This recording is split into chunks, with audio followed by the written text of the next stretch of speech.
Hello, everyone. Today is September 30th, 2021. My name is Sinéad Whelehan, and we are here on behalf of Beyond Being Human, an organization started by Michael Ney, a director in Australia. And Beyond Being Human is becoming a bit of a movement. It's becoming a documentary film.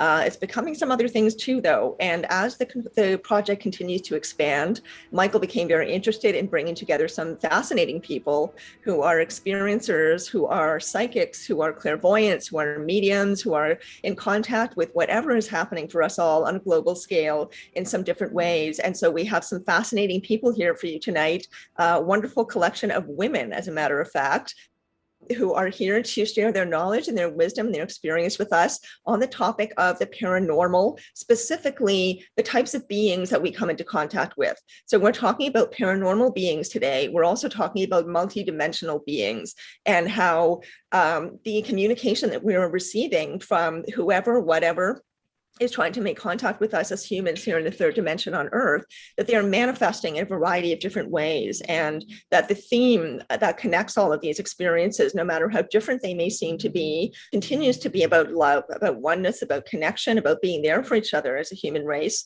a collective human race, but also being there for this wonderful planet, this incredible, beautiful planet that we are so fortunate to be able to live on in this lifetime while we're in these bodies. So to start this off tonight, I first of all would like to give great gratitude and appreciation to Michael Ney himself for inviting me to be part of this project Beyond Being Human, which is very, very, very exciting. And also to ask me to host this event tonight. I'm very, very pleased to be here. And I'm going to start with the introductions of our wonderful guests. We have here Mary Nunez, Glenda Dawson, Sarah Garcia, Andrea Perron, and we also have Marianna, Leah, and we have running live for us Neil Gower, the porter to Ascension. So Neil, thank you so much for being here and streaming for us for this live event. So a brief bit of information about Mary Nunez. Mary is a shaman, a medium, an author, actress, and singer. Sarah Garcia is known as the Mexican Elvira, and you will see why. She looks absolutely spectacular, and she herself is a medium and a psychic. Glenda Dawson is a non-denominational minister. She is an author, she's a medium and a psychic also, and a matriarch for gifted women, as I suspect all of these women are in some way or another. Also, we have Andrea Perron, famous for The Conjuring, of course. She is an author herself and an experiencer of a huge amount of paranormal activity. So very much looking forward to hearing from her, as well as the other people I've just mentioned too. And Marianna Hernandez, who is a transcendental channel. She brings in Mary Magdalene, and she's an energy healer and a shaman herself as well. So thank you so much, everyone, for being here. This is going to be a wonderful 2-hour conversation. And I would like to start with Mary. Mary, if you wouldn't mind saying a couple of things about yourself. So please speak to what your experience is, and giving everybody about 2 minutes. Okay, thank you. I have been a reluctant psychic for most of my life.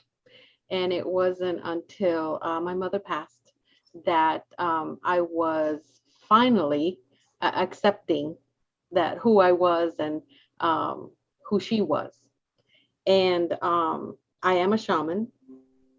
I also ended up wanting to be a teacher, teach what it is that I know, and to try to elevate everyone's light. That is what I really like doing. I've authored 2 books, one which is to help people in their awakening. The awakening should be, or it should be a cause for celebration. And for most of us that are resistant, it's not always that way. And then my second book is a Reiki book for children and teens. And the reason for that was because there is such a huge chance to heal us, but we have to start with our children so that they drop off that conditioning that we ourselves were exposed to, and then we can just lift them up from the get-go. So that is really I think that's what I'm here for. Oh, beautifully said. Thank you, Mary. I very much support what you said about children. We need to be investing much, much more into them and their future and their presence here on this earth. Thank you so much for that. And the next person I'd like to go to is Sarah Garcia. Sarah, would you please give a little bit of introduction about who you are and what you do and what brings you here to be with us today? My name is Sarah Garcia. People call me Moon Girl. I do like to practice different forms of divination. I'm a medium, I'm a paranormal investigator, and I also do some acting. I've always known and felt that there was something different about me, and it was more like a light switch once I turned 12. I always articulate my life as I was 11, a child, and then I turned 12. It was like a light switch. It was like remembering things, so some things would just come so easily to me. And I've been doing my own little thing since I was a kid, and I'm still doing it today, and I love it. Wonderful. Thank you. Thank you very much. And now, Glenda Dawson, would you please speak to who you are and what brings you here to be with us today?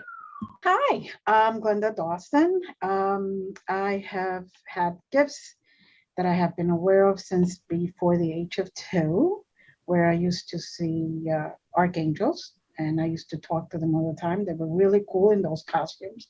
I loved them, had a lot of fun with them. Still do.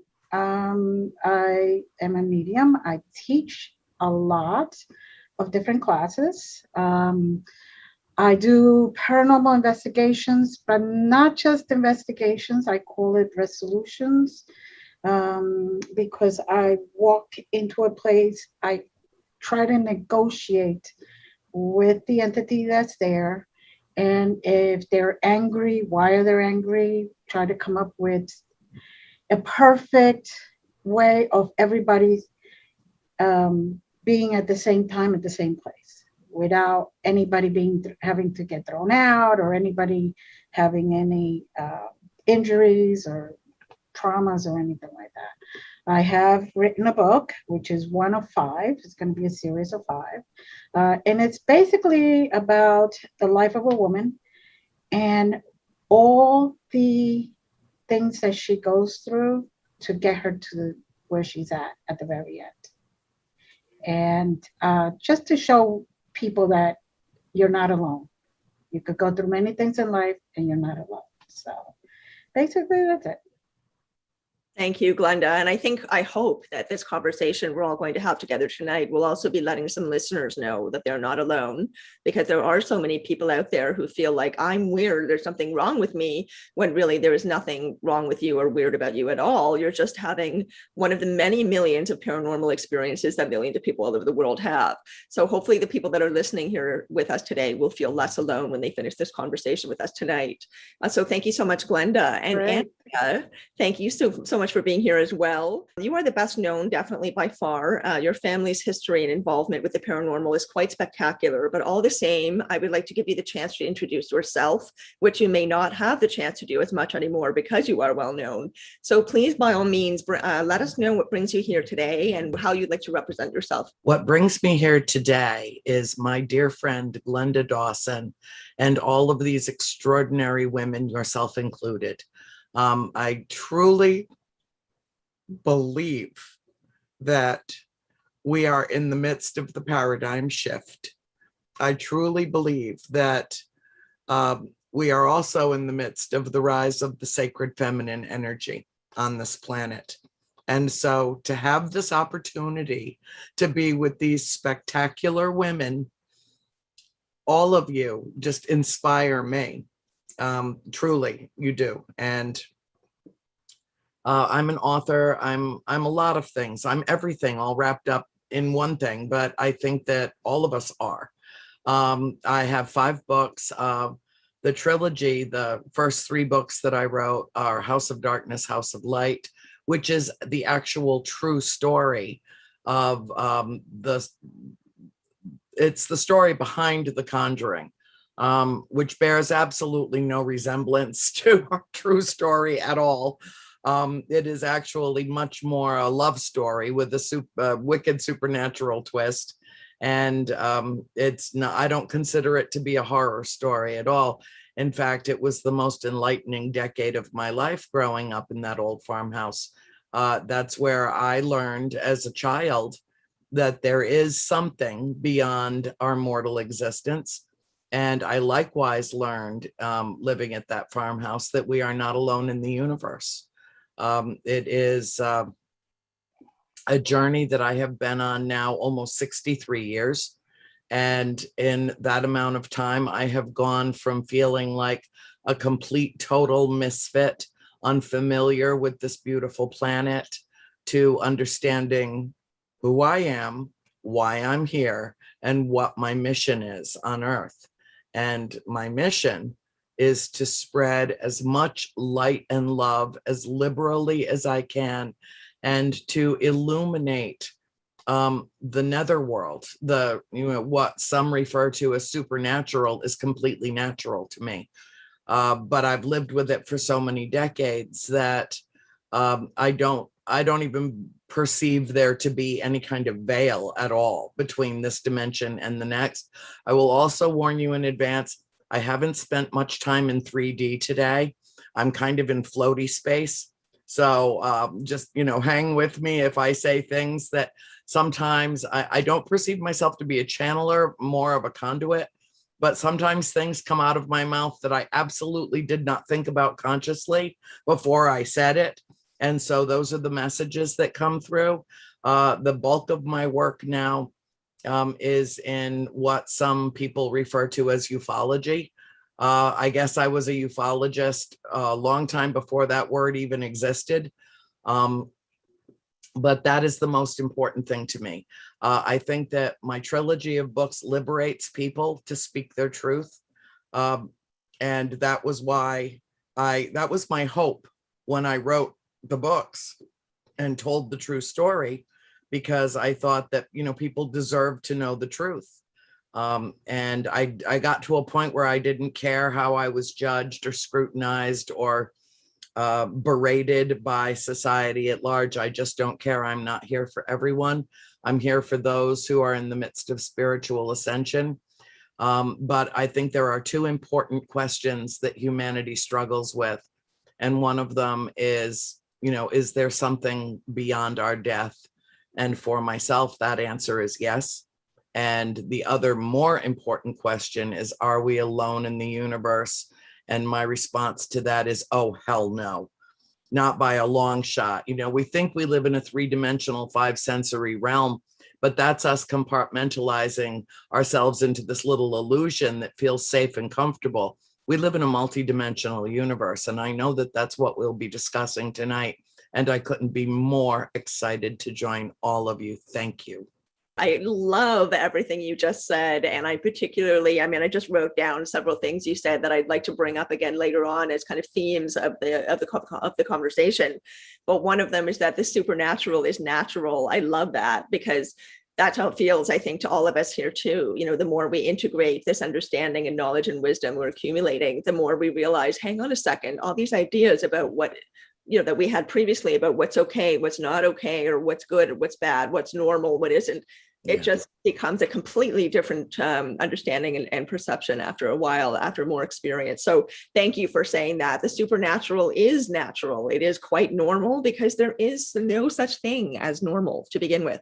So now, again, thank you so much, Andrea. And now on to Marianna. Marianna, just to do a quick refresher, because we've gone through 4 other people before you. You are someone who is a transcendental channel, and you bring in Mary Magdalene. That's basically how I introduced you. But please, by all means, expand on that if you'd like to. Say more about yourself, and let us know and our listeners what brings you here today. Well, first, I'd like to say thank you so much. It is quite an honor. I'm humbled to be a part of this magnificent event as these extraordinary women. It's just amazing. And yourself, it's just amazing. I'm so proud to be here. Thank you so much. And I do agree with you. There is no normal.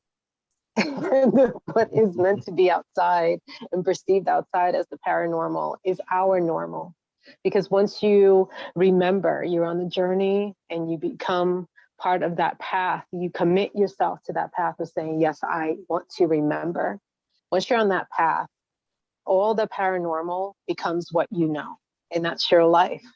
Light dispels darkness. We were just talking about that previously. And you know what? When you live on that true path, that becomes your only and only life. And within that life, the sole purpose of that, and then you realize the true meaning and value of being here on this planet, is that you want to elevate, you want to help Gaia ascend. And that anyone you come in contact with, you elevate them and you shift them you shift them into the higher vibration, into the best version of what they can be and what they want to remember as part of their own soul contract. And so I'm really glad to be here. This is an amazing group. It's an amazing topics that we're going to be discussing. And yes, I am a transcendental channel. I do channel Mary, Mary Magdalene's energy, but also channel Isis and the divine feminine. And I do strongly believe that at this very moment, this is the rise of the sacred feminine. This is the return of the Shahina, the return of the divine feminine on the planet. And I'm happy to be a part of this, to be able to give as many messages to the world as possible. And I serve as a vehicle of that. So I am grateful to be here. I'm also a medium and an energy healer as well. So thank you so much for letting me be here. Thank you, Marianna. That was so beautifully said. And I really love that several of us are bringing up the rise of the feminine and our sense that the divine feminine is really coming into power in a particular way at this particular time. And actually, I'd like to start on that for a moment.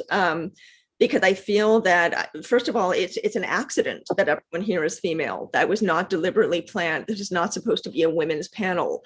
And so that's part of the reason why I really love that there are all women here, that this just naturally, supernaturally occurred, that we are all here together in this feminine space together, because so many women are feeling that, the rise of the feminine is a big part of this shift that we're all experiencing as sensitive people who are attuned to energy and are attuned to vibration, are attuned to, multidimensionality. And we are aware that, as Andrea was pointing out, there really is no veil. It is all overlapping all at the same time. And what we perceive is simply a matter of our awareness. So women, although this is something of a stereotypical description of women, there is some truth to many stereotypes, right? And so it is also quite true that women, generally speaking, as a blanket statement here, are more attuned to empathy, compassion, and to intuition, that kind of thing, because we are given the message in our conditioning that it's more okay for us to feel that way than it is for men to feel that way.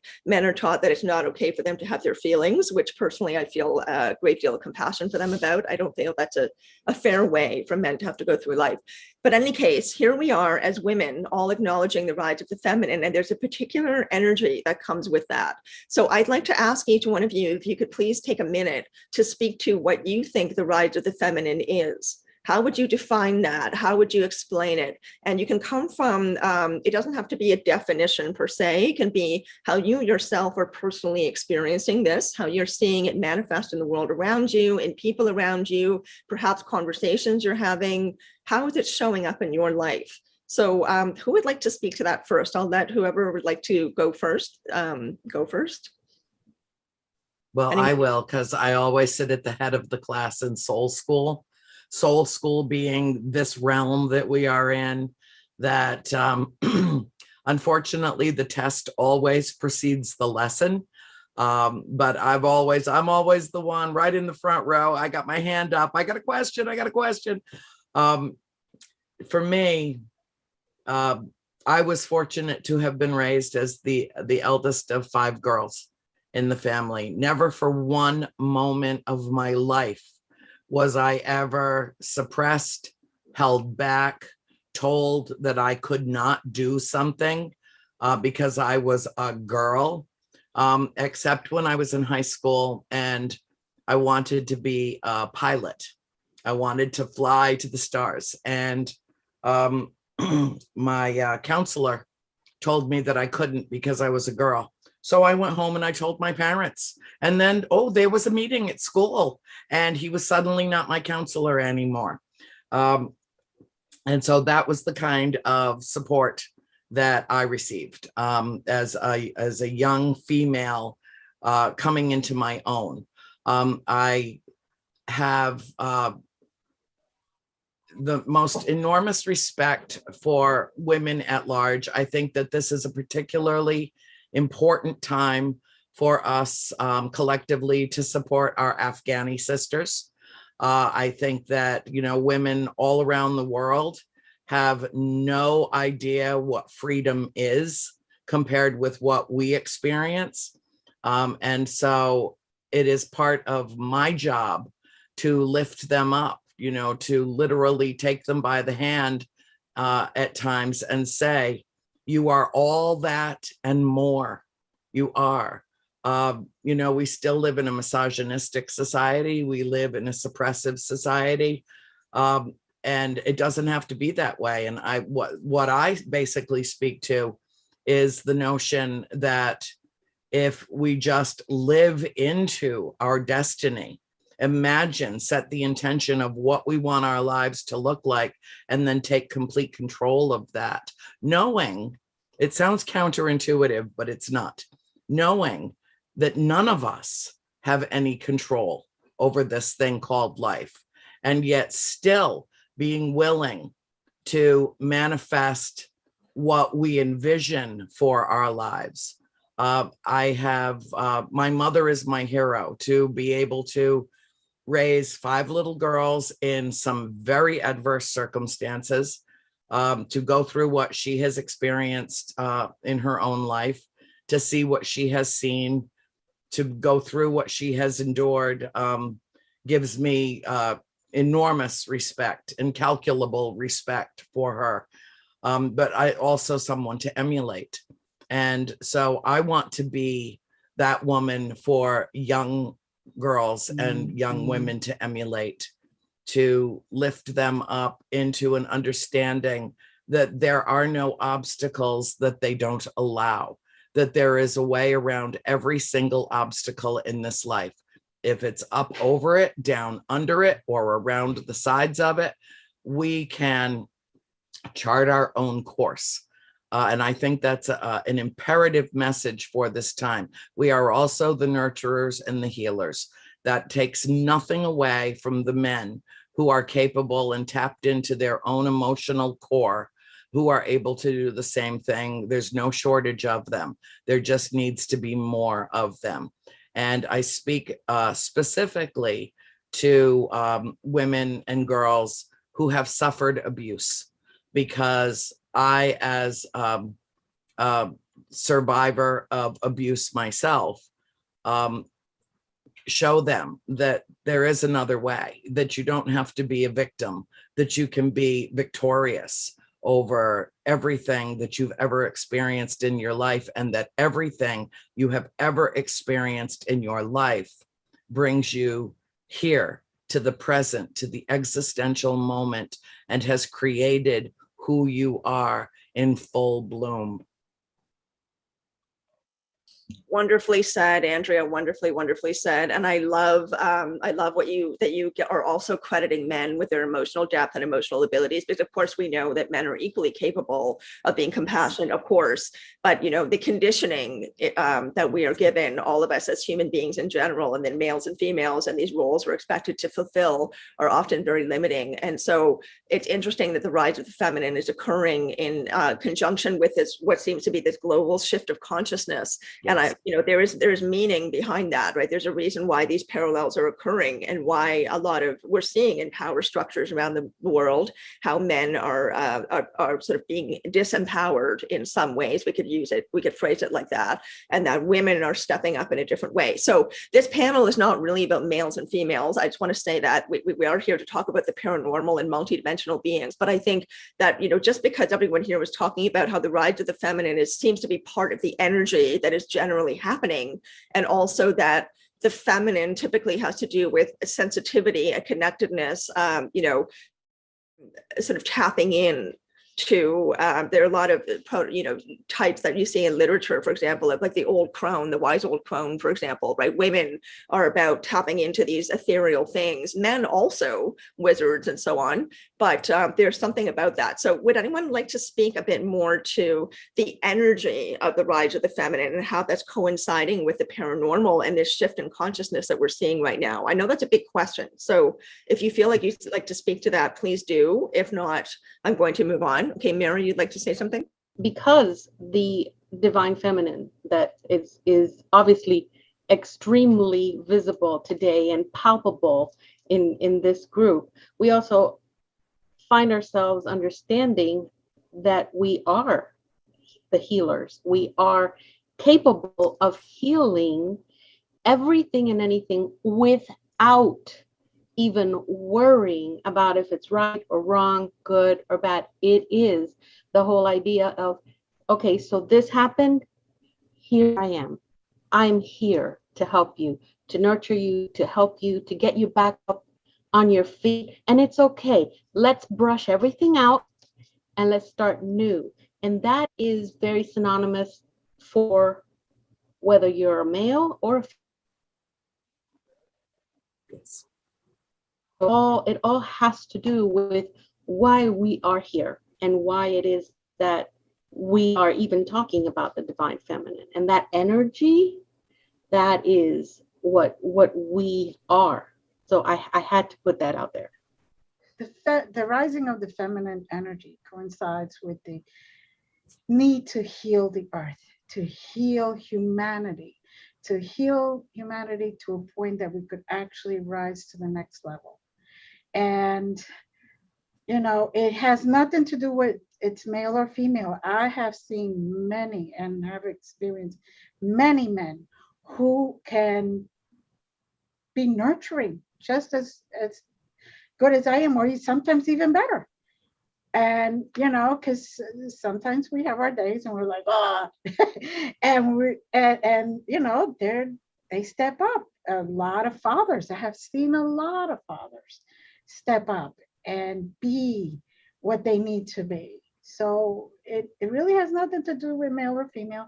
It is that energy that we have inside of us, whether we acknowledge it, whether we don't, that's up to us. But we, as women, we are expected to nurture more. And that's a bad expectation to me, because there's still, I see a lot of men just as nurturing as anything. My father was very nurturing. He had his moments where he was the male, but he was very nurturing. And when I wanted to give up on things, he would be like, no, you don't. Come on, let's find a different way. Come on, you can't go through that path. Okay, there's the whole world there. Let's go a different way. So he was my nurturer in the point that he's the one that pushed me. And of course, my mother, but he pushed me and said, never stop, just stop. Never. Don't let anybody stop you. The only person who could stop you is you. And I'm giving you permission not to stop yourself. So I was, growing up, that was my experience. And I am very thankful. And because of that, I am here. I am here today. Just keep going and keep doing what I need to do, and just being part of this. Okay, Marianna? So I think that it's not only about the rise of divine feminine. I think we are at the age of the Vesica Pisces, which is the harmonic convergence. And that harmonic convergence converts all of us together within each other and ourselves individually as beings, converting our divine feminine, our divine masculine roots and putting them back together. I mean, divine Vesica Pisces is the beginning, like the alpha of the sacred geometrical patterns that create the flower of life, that create us. And so by putting them together, and finally, it has to start with us before we could change the world. As soon as that Vesica Pisces connects together within all of us, then we can help Gaia bridge that as well and become a bridge for all of humanity, for the entire human collective consciousness. And it's a morphogenetic process where we become that human and divine. And when we become accepting of us as that human and divine, that's where it all begins. And that's where that harmony comes together and we can be more nurturing. It's nurturing, meaning nature versus nurture. In that way. And I think it's such a beautiful moment in our history where we could celebrate that together as one tribe. So thank you so much for giving me the chance to say that. Thank you. Agreed. This is quite a remarkable time. And I too feel very fortunate that we get to be here in these bodies on this earth in this moment to be able to witness what's occurring. It really is something else. I mean, just the fact that governments all over the world are now admitting that UFOs are real. They have been researching them. I mean, that alone is massive, never mind all the other things that are occurring. And we're here today to talk about the different ways that this this phenomenon, this shift, this global change in consciousness, whatever you want to call it, in whatever camp you happen to be traveling in on this path through life, the terminology and the words, this is my personal perspective, really are not as important as the sharing of the experience and the finding of commonality. And so, we can say, well, it's aliens, it's ETs, that are coming down to tell us these things. It's them specifically. It's not ghosts. It's not all these other things, right? It's only this. And someone else might say, no, it's only this. But really, it is manifesting in such a wide variety of ways. So I'd like to ask each of you about your personal experience of how the paranormal, how the multidimensional, how the etheric, this energy that we're in touch with, that is conscious, that is aware, that is communicating with us, how that is manifesting personally in your lives. So I'm going to start with, I think I'll start with Andrea. Andrea, if you could talk to us about that. Of course, your story, again, is well known, but again, I feel that it is important to give you the opportunity to explain it and describe it in a way that is true to you, because mostly your story is known through the media in terms of books and movies, and that you've already said that that's not necessarily an accurate representation of what your experience actually was. And touching on what you said earlier, you said that your time at the height of all of this was the most enlightening decade of your life. It was not a time of terror and fear. You're curious about everyone's experiences, the energy that comes along with that. So Andrea, could you please speak from your experience, what you feel, how you feel the paranormal has manifested in your life and what that means to you? Well, as I had said earlier, because I was inundated, exposed, and even overexposed to an environment that seemed to be what I describe often as a portal cleverly disguised as a farmhouse, I learned at a very young age that all is not how it appears and not what it seems. To this day, I cannot tell you if everything that I experienced or my family experienced at the farmhouse was spirit activity, if it was extraterrestrial, if it was interdimensional, if it was elemental. We pull out our little Post-it notepad and try to compartmentalize everything that we experience in life. And I think that that's a fruitless endeavor. Not everything can be labeled. In fact, practically nothing can be labeled. Not accurately. We don't know. I do know that living in that environment taught me one thing that is extremely important and must be acknowledged. And that is that evil, true, unadulterated, pure evil exists in this world. And because I have seen the dark side of existence, I have chosen to live deliberately in the light, to dispel the fear around it. I think that when we claim our lives back and we don't relinquish our power to fear, but claim our own path and our own light, we scare the fear away.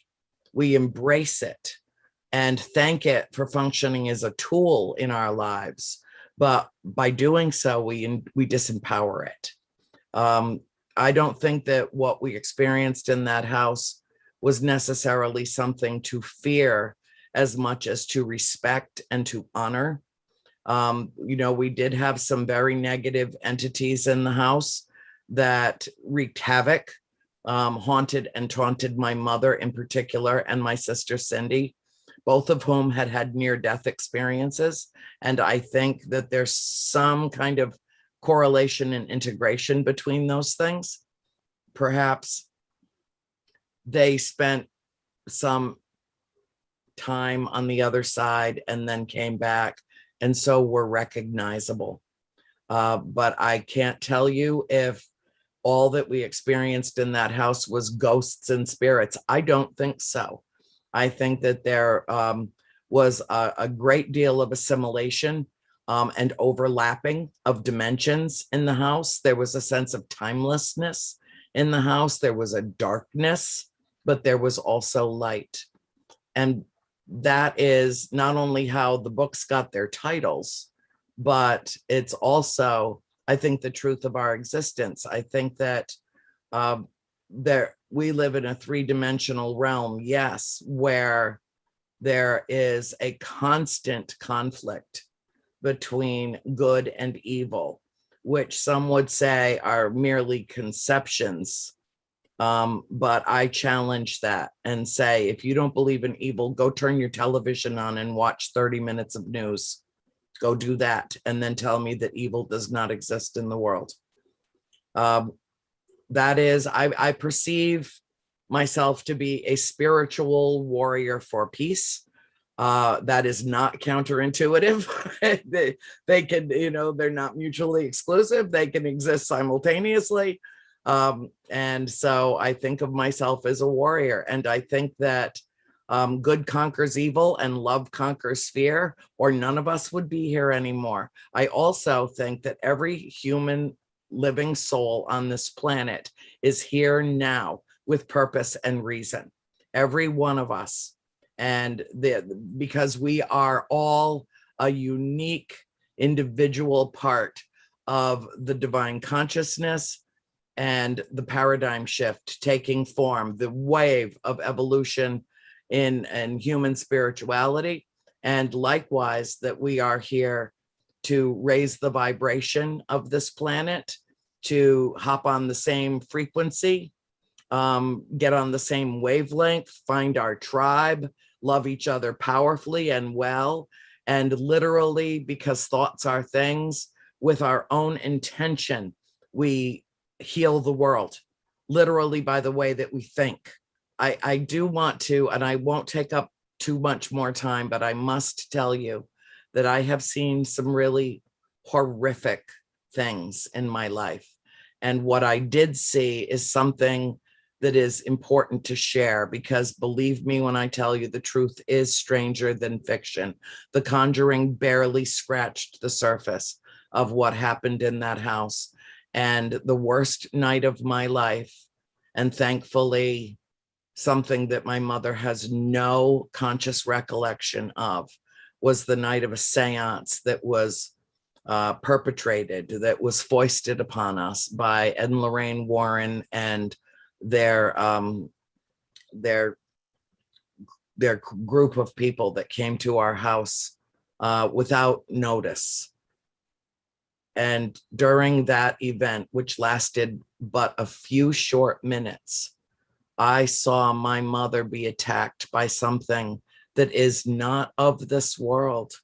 It was not. It came into her body, and I do not describe her as being possessed. I don't think it stayed long enough to even possess her. I perceive it more as an attack, but it spoke through her in a language that does not exist on earth. And it had all the power and the presence that it needed to claim her life, and almost did. It didn't want to kill her, or it would have. She was twisted into a ball in the chair she was sitting in, to the extent that you would have expected to hear her bones snapping. And she was screaming and begging and speaking in this absolutely bizarre language.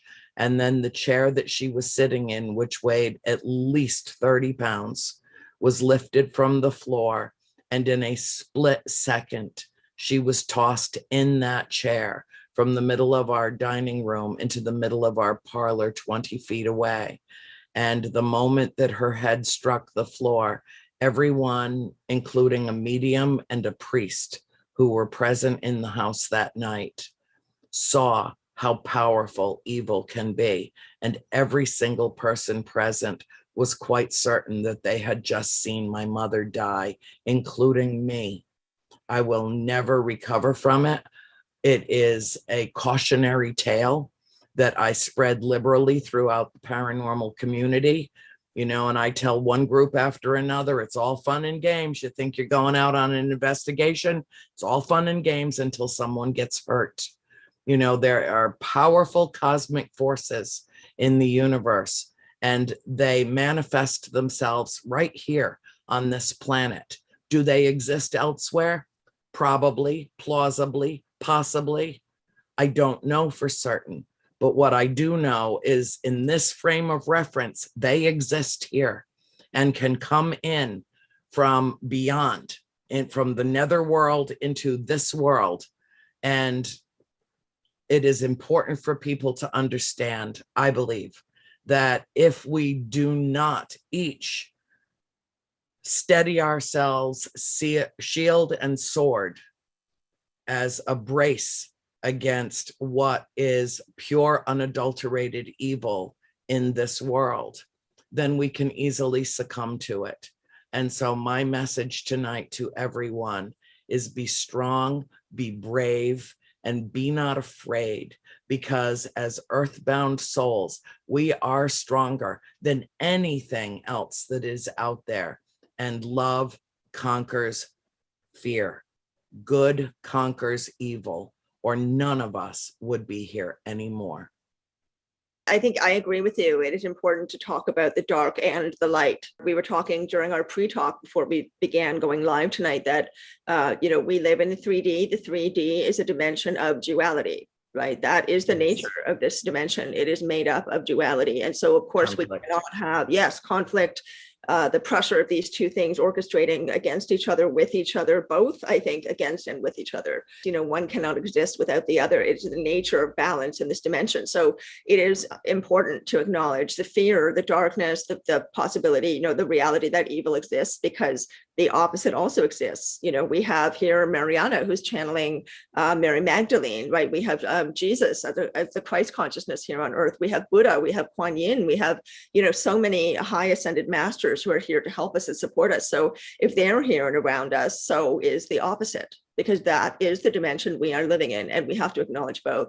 But you're saying that, this is not meant to spread fear. This is to really spread knowledge and an experience that is real. And also, I feel, I'll put this out to the group as well. There are many that would say, and I'm somebody who also is in line with this philosophy, that in order to become, as Andrea was saying, brave, courageous, to become warriors, to be able to combat the darkness and go into the light further and become stronger light workers, we first need to address what is dark in ourselves. If we don't address that in ourselves first, we are of no use to the external. And so on that note, I want to bring it to Sarah. And Sarah, the reason why I'm bringing it to you is because of your reputation. I guess that's not quite the right word, but you've been described as the Mexican. Down by my bad reputation. No, just kidding. Well, you can represent your reputation any way that you'd like to here. But, you have been described as the Mexican Elvira. And I remember Elvira, Mistress of the Dark, from when I was a child. I loved her. I used to watch her on television all the time. And part of the reason that I loved her is because if you look at her and judge her by the optics of how she represents herself, you would think, oh, she's bad, she's evil, she's wearing all black, she's got long blood red nails, but she was actually the loveliest, warmest person. And yes, you've got your black fingernails going on. So Sarah, I wanted to bring it to you because Andrea just really nicely segued us into this conversation of the relationship between light and dark. And of course, this ties into how the paranormal manifests, right? And how we experience different forms of the paranormal. So how do you feel about that? What do you think about the balance of light and dark in this world and your role in that? Well, I totally agree with the conversation we had earlier. You can't have light without dark.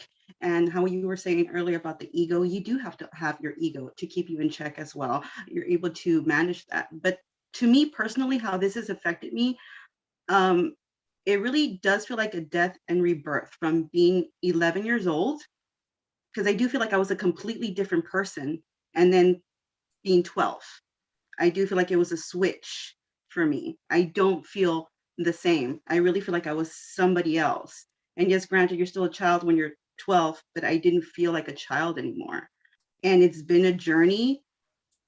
And I was very alone. I didn't know what to do. I didn't have anybody with me. I grew up in a Catholic family. So to me, it's really important to try to want to help other people who are new to spirituality, especially the new generation, because I want to be a beacon to them. I want to help them because I didn't have that for myself. So that's how I can say how it's affected me. It's affected me in a sense of also wanting to operate more by compassion. And that's what it's really done for me. we really do judge each other by how we seem to come across, right? Where there's a lot of judging each other for the body that we are in, right? Whether we're female, whether we're of a certain skin color, whatever, we get judged for the optics of who we are. And this global shift, and I think the rise of the feminine and all of the paranormal experiences that are coming along, just the whole picture of what's going on is giving us all the opportunity to dig deeper into what does it mean to be human at this time and in this place, right? And the fact that our bodies are not actually who we are. Who we are is inside, and all these experiences and the knowledge and wisdom that we gain by traveling along this eternal path, lifetime after lifetime, if you believe in reincarnation. Marianna, what do you think on this topic of light and dark, and that balance in the 3D and how we can utilize that? I mean, Andrea was sort of alluding to the fact that we need to get to know that darkness, right? We have to actually walk towards it. If we run away from it, then we have no opportunity to learn, to grow, and to vanquish it. So in terms of going towards the light and going towards the darkness both, what are your perspectives on that seeming duality in this dimension? I completely agree with Andrea. And I completely agree with Sarah. I think that the vernacular of the world is changing. I think that the optics is changing because the world is being filled and flooded with the return. I don't even call it the rise. I refer to it more like the return of the Shekhinah, return of divine feminine, and the Christ consciousness. I truly see the optics changing from that ridicule, from that divine wound, from the judgment into more of an acceptance of our authentic selves. The masks are coming off in that sphere of mind. The perception is changing. We're becoming more true to ourselves. We're not judging ourselves as much. We're not judging the world. And we kind of like shift the entire collective into the framework of thinking, okay, it's not about the ridicule anymore. We're going from that, okay, less fear. Exactly. Like I completely agree with Andrea. Fear is no longer the optics. That's the message I'm getting right now. Love is the optics. Love is the vernacular. Love is the perception. Love is what we are geared towards. That's the purpose. That's the reason why we are still all here at this time. And that unconditional, that unwavering, that eternal perspective of what love really is, which does not include judgment, which does not include ridicule, which gives the complete and total acceptance of what we are as a being on this planet, and what is the value of our existential concept on this earth at this time. That's what really truly matters. And I truly agree with Andrea. We cannot see that value unless we actually travel and actually confront our own shadow and our own darkness. We don't know what the value of the light is if we don't know what the value of darkness. How can we see what light is truly about if we do not see the darkness? We have nothing to compare it to, especially in a world of duality. It's like Ishtar traveling down to the underworld. Right? We have to, like us going back into Babylon, right? Sodom and Gomorrah. We've seen it throughout history. We have to confront our own darkness and our own shadow in order to have our own light finally dispel that darkness, finally say, okay, I'm no longer fearing the darkness. I am choosing to stay and walk my path within the light. And that is how our morphogenesis, our process begins of us being who we truly are on this planet. And I think the rise of the divine feminine and the return to Shekhinah is really helping all of us, male and female, come back to that era, come back to us, the true world.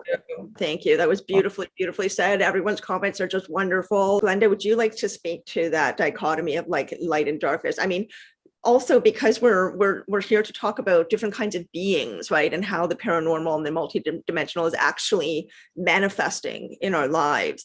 Please touch on that as well in terms of the light and the dark. And part of the reason that I'm asking you to do that is because we're using our sort of narrow compartmentalized way of thinking and applying that to the paranormal, right? And trying to put it in boxes that this kind of paranormal is good, this kind of paranormal is bad, as if we understand all of it, which I don't think that we do. So Glenda, if you can speak to maybe different types of beings that you have encountered and how that comes into your understanding of the duality that we experience in this dimension and what we can do with it to help ourselves. Does that make sense? Thank you. Of course. Well, I have experienced entities like archangels, and I've also experienced entities that are, as Andrea calls it, evil. I call it chaos.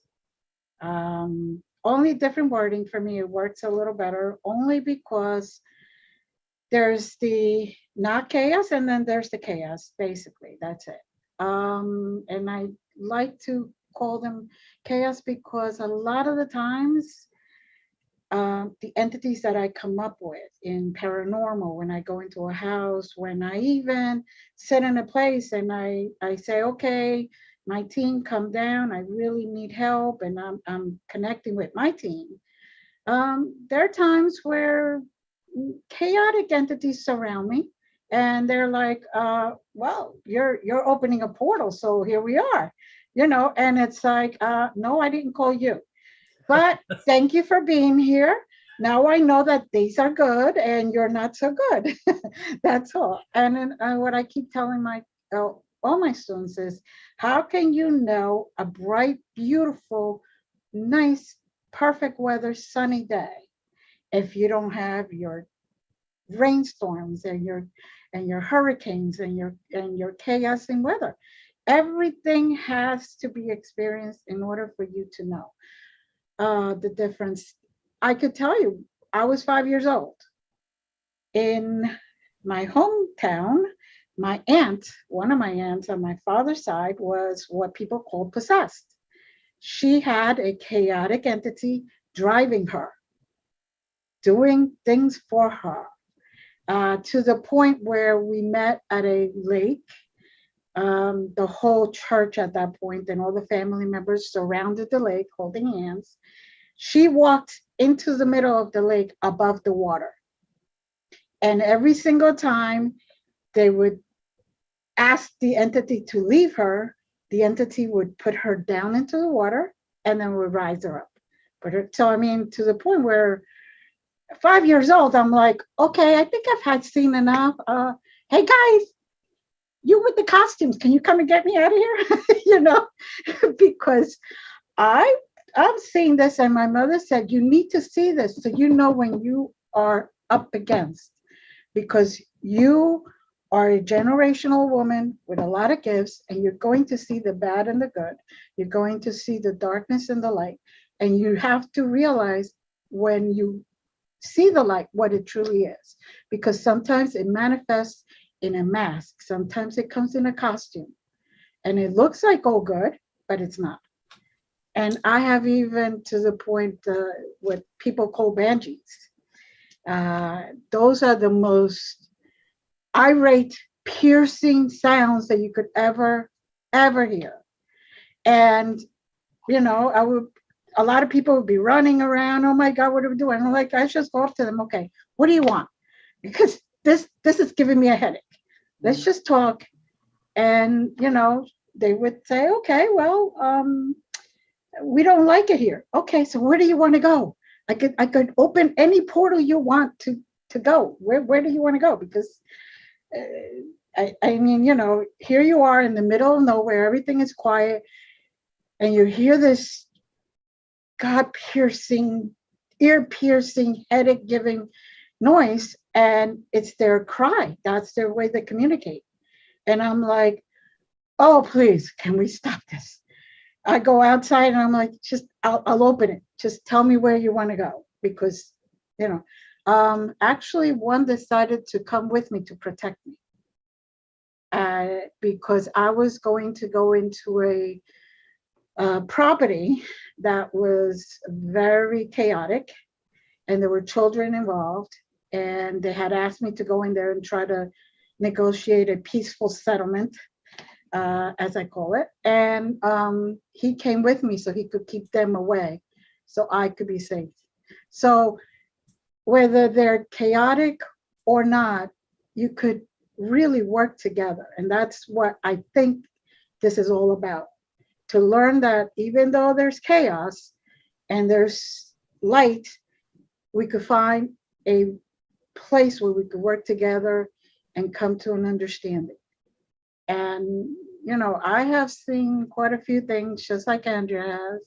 And I don't like to really talk about them much because people get all very fearful. And I keep telling them the fear is going to give them energy. Just respect it.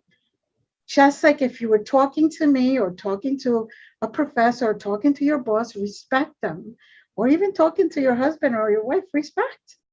And then once you start respecting them, they'll see that you are not there to harm them. You're not there to keep them in a box. You're not there to bind them in a house. You're not there to keep them in a place where they shouldn't be, where they don't want to be, where they don't belong.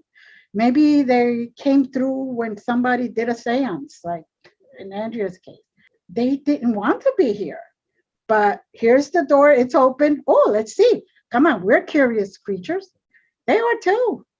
And there's just, and there's just cannot deal. And they get angry because they're here. Come on, we're in 3D. We're angry we're here. We're a lot of the time saying, okay, when can we go home? You know, can you come and beam me up, Scotty? You know, and we say it that way, jokingly around, but we say it. So we all have our place that we belong to, and we all want to be home. And sometimes things get shifted a little bit, and we're in the place where we shouldn't be, or we cannot be, because maybe they're dying because they cannot survive in this density. And maybe in their world, they're not chaos. Maybe in their world, that's just the natural way of being. And when they cause chaos is because they are trying to get our attention. Yes. So we can then understand them and maybe try to have them communicate with us, and we communicate with them and try to come to some type of understanding. And by the way, it did help me in the house with the kids. And I was able to make an agreement, and the kids are safe and everybody's safe and everybody's in the same house. Everybody's living peacefully. That's great. Yeah. I mean, I hear a few people kind of touching on when we're coming from a place of fear, that's a place of such a deep, or it's a sense of, we perceive it as being a place of such deep vulnerability and weakness, right? That we are open to, that we are disempowered when we have fear, and we are disempowered. We are disempowering ourselves. So of course, it's very important to take ownership and accountability and responsibility for our part in assisting with what's going on, and assisting ourselves in our own path, other people in theirs, the planet in its, the universe in its, like we are part of the all. So the accountability, the ownership, and the responsibility, I agree, is a very, very important part. And then that is in turn empowering and enables us to more confidently face the challenges of the energetic challenges and otherwise that we go through. We'd love to hear from you. I saw you nodding very enthusiastically while the other people were speaking. So I know you definitely have something to say, and I'd love to hear from you as well. What kind of beings have you experienced? What is your take on the light and the dark? Please take it away. So I was born to a beautiful being, a wonderful being, my beautiful mother. And at the age of 7, she was asked, that she went to a Cuban school, a nun school, and she was asked to ask God whatever it is that she wanted on Good Friday. And she asked to see Jesus at the foot of her bed. Woke up the next morning, the nuns asked, what did you guys see? She said what she saw sent her home, and 72 electroshocks later, she was kind of fried because it was not normal for a child to see Jesus. It's what she wanted. Did she see it? Probably yes.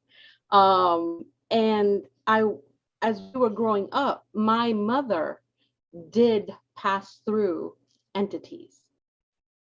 It was just in the Cuban spiritualist world, and Glenda knows about that, you pass them through. Some good ones and not so good ones. But your entourage, your spiritual entourage, allows you and helps you push them through. But it still does do some damage. Now, you got 2 kids, 2 little girls 6 years apart, which is myself and my sister, witnessing all of this. And we could see my mother was almost 6 feet tall. She would go down to 4 feet tall, fully erect, fully standing, and she would morph into this 4-foot person and speak in different languages, which we had no idea were children.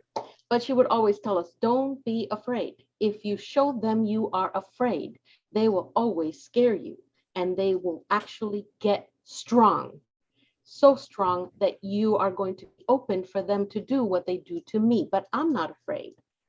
So I'm like, okay. I witnessed my mother hovering above her bed, 4 feet on top of her bed for 4 days, and she couldn't get down. Remember, I would go under the bed and take a look at her. I would lay down on the bed and look up at her, and she would open her eyes and she would tell me, you really don't need to be here. And I would tell her, I'm your daughter. I want to make sure you're okay. And she would tell me, I'm fine. This will pass. And sure enough, it did. Growing up in that environment, what my sister and I learned was, don't let your guard down, but also know what you're dealing with. Ask the question, see who it is, what it came for. If it's not yours, you can safely say goodbye and walk away. But at the same time, if it comes to bother you, ask why. Where is the lesson? What is it that you need to know? Because they're not all, it depends on how they come and how you perceive. What is your conditioning? Do you think that this is a demon?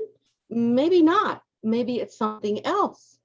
Because I've seen otherworldly entities as well that have come and in and out of my home, and that's all they did. There was no spirit, nobody talking. It was all energy. So what are we dealing here with? We're dealing with many different things, many different, I don't want to call it entities, I want to call them species at this point. And it's just what we know. What is our level of enlightenment? How do we know what they are, and how do we process that energy, what they're trying to tell us? And I learned that very early with my mom. My mom would always, she taught us first demonology. This is the life of demonology. This is what this is. So you are prepared to understand where you have to be with your frequencies 24/7. It can't get you if you're up here. You're not interesting enough if you're up here. You're boring. It's when you're here. This is where they reside. And this is that, which is what we're all learning, what we're all seeing. Why are we evolving? Why are we moving up? Why are we ascending? To get away from that. And going through what I went through with my mom, yes.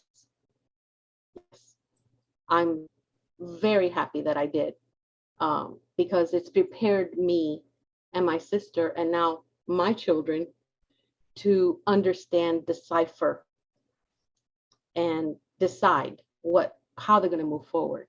We need to teach that. We need people to understand that. Very true. Thank you, Sarah. Yes. And it's really interesting that and I'm personally appreciating that we're not only talking about love and light right now. Mm-hmm. I mean, the love and light is very important, as we're emphasizing. It's very important to live in a space of light and live in a space of love as much as possible for many, many reasons. But it is also important to acknowledge that there is darkness and that they come hand in hand. So I just want to emphasize that again as a kind of brief summary of what we just talked about. And I'd like to move a little further into, oh, Andrea, your doggie is so cute. I'm an animal lover, got distracted. But actually the doggie is a being and we're talking about beings. So maybe it's not too off topic.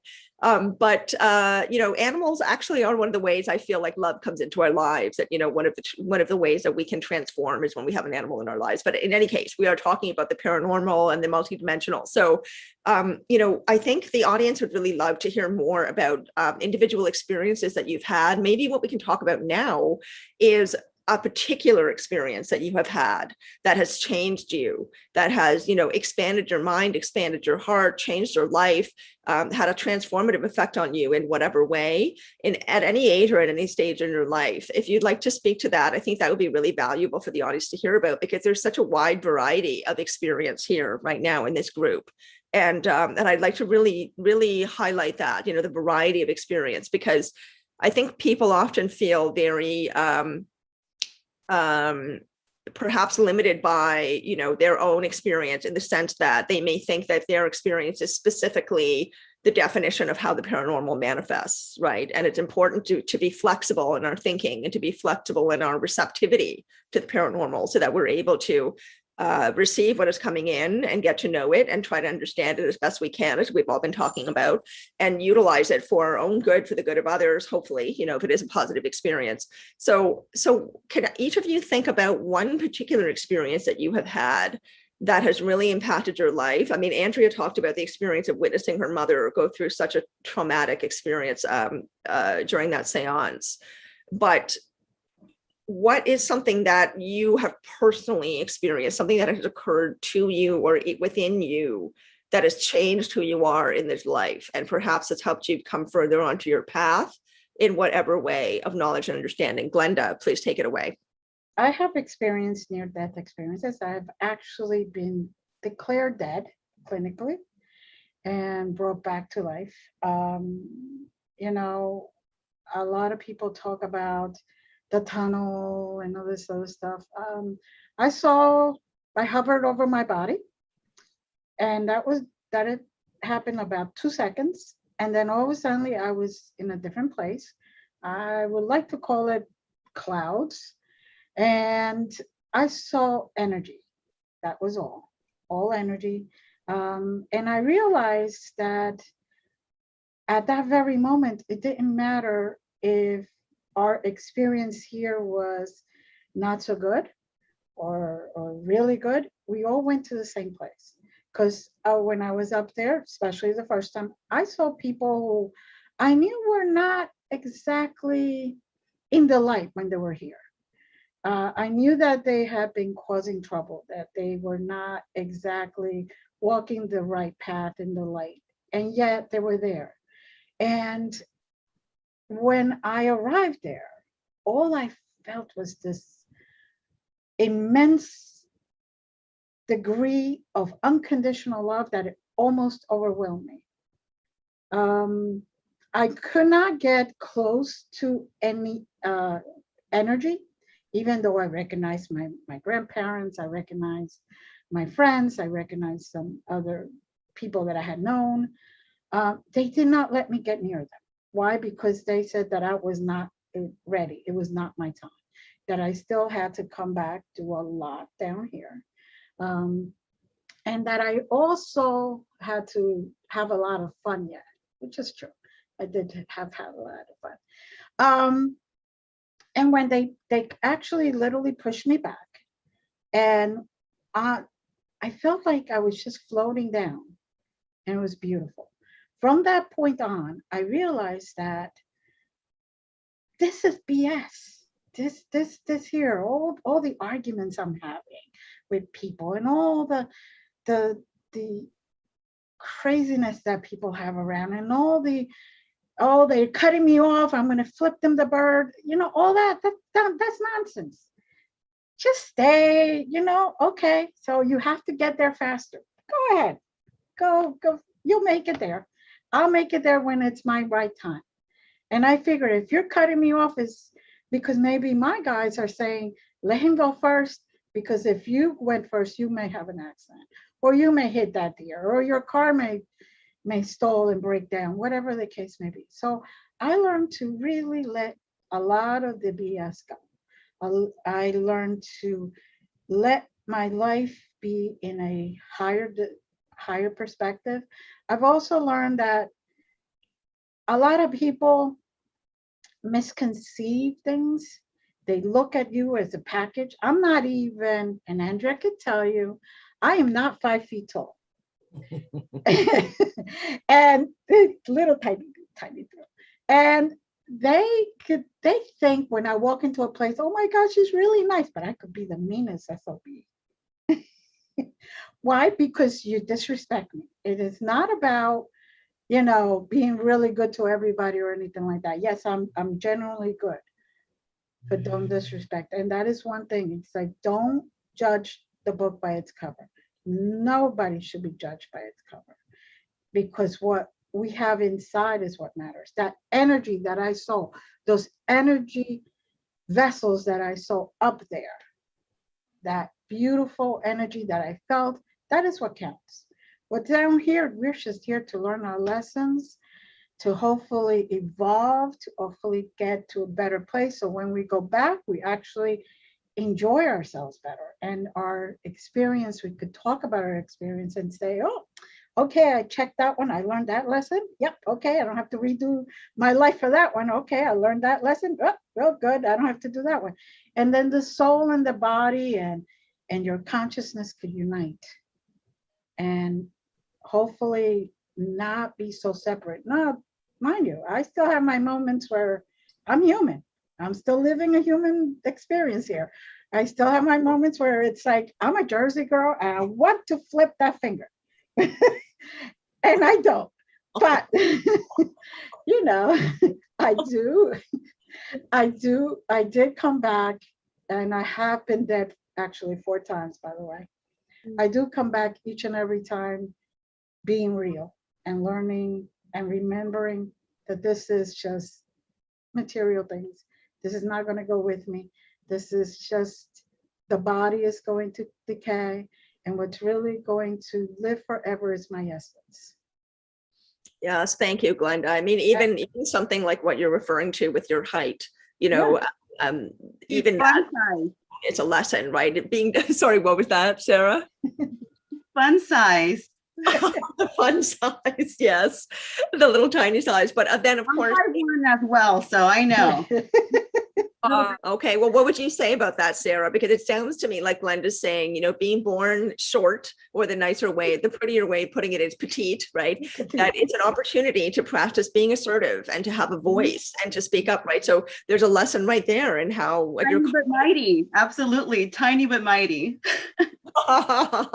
Tiny but mighty. Well, how's that manifest in your life, Sarah? Can you just very briefly? It's like they see us, and I guess the 3 of us are like Latina women. So they think we're really small and we're, little delicate flowers. But when the time comes, if we have to, again, we're tiny but mighty. And I think that kind of throws people off sometimes. So I don't know. I guess that's what I would say about us being short. Interesting. I mean, that's probably tied into the ideas that we have of the feminine, right? Like if you're short and you're a woman, then you're supposed to be cute and sweet and not be too assertive. And Glenda's certainly challenging that. And I saw Mary raising her bicep just now. She was pointing at her bicep like this. Mary, I'd love to hear from you. Not necessarily about being short and female, because we could talk about that probably forever. But just what experience you might have had. I mean, there's so many. I've heard this from so many women. I had a tiny professor, and she's one of the toughest cookies I've ever met. She just wrangled this massive class of teenage students at the time very, very, very well, even though she was very small and female. So anyway, that's a topic that we could expand on, just that one thing. For our height. Yeah. For the attitude. No, I'm just kidding. Well, remember, this is the meat suit. Yes, this is just our outer shell. It has nothing to do with our soul, our being, who we truly are. And we can be quite vocal when need to. Exactly. But what's inside, it's much bigger, much bigger, much brighter. Very exactly. Experience you've had, Mary, with how you've come into your understanding of how you are bigger and brighter and huge inside this meat suit, right? What is an experience you've had that made you realize that? When I had my second child, after 3 epidurals that didn't take, and I kept feeling the cuts every time that they would put me back down, 2 spinals right after that, I kept feeling that scalpel. They finally put me under. It was very hard for me to come back. And I was at a point where I was neither here or there. I do remember seeing my grandmother, and I was like, what? And she was like, no, honey, you got to turn around. You've got a new baby. You don't belong here. What are you doing here? That part I remember, but then there was a struggle coming back that I do remember. I ended up not doing well. All my spinal fluid left my body. And I didn't want to tell my mom. I was still at that point where I was a reluctant psychic. I didn't want to be my mom. I didn't want to go through that. I was afraid of that. And my mom called me and says, mira, mija, let me tell you something. I know that something's wrong with you and you can't tell me that it's not. I'm going to tell your sister to come and take me and I'm going to do a healing. Well, she did. And she told me, you're going to feel like you're going to die, but not really. You're going to be fine. Well, that night, it was so painful. I was not in a good place that I was praying to God for my husband to find a better woman, to raise my children. And if it wasn't going to work out with her, I was going to come back and pull all the toenails off of her somehow. And then I woke up to the sound of my son crying, and nobody got up. When usually it was either my mother-in-law or my husband. Nobody got up. All of a sudden, I find myself on a rocking chair, rocking my baby, giving him his milk, and there was no pain. That was the moment, my aha moment. This is real.